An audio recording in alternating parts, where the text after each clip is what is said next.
En 2018, les violences faites aux femmes ont augmenté de plus de 23%.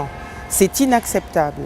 À l'intérieur de ces violences, il y a une violence insidieuse dont on ne parle pas beaucoup, qui est la violence conjugale. Aujourd'hui, une femme meurt tous les 3 jours sous les coups de son époux. Cette violence-là, conjugale, qui se passe dans l'intimité, elle est insidieuse et elle commence bien souvent par des mots, par une violence verbale. Il ne faut pas l'accepter.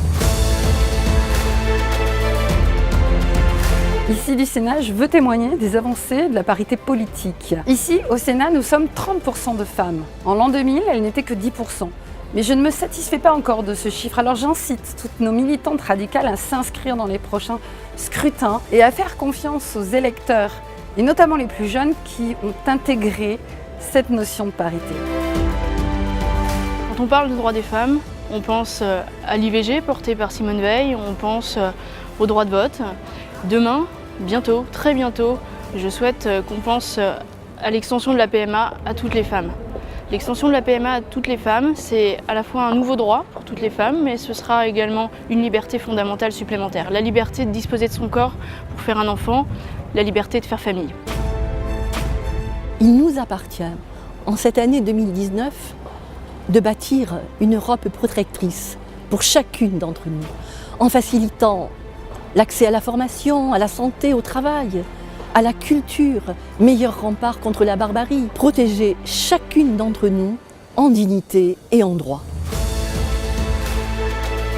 Pour les jeunes femmes, la lutte contre les stéréotypes est déterminante dans leur vie future. Et en tant que femme radicale, je crois vraiment en une politique éducative volontariste nécessaire pour lutter dès le plus jeune âge contre ces différences entre les petits garçons et les petites filles. La formation des professionnels de la petite enfance, des futurs professeurs ou même des chercheurs est très importante pour l'évolution des mentalités et permettre aux jeunes femmes d'avoir confiance en elles et de choisir réellement leur avenir.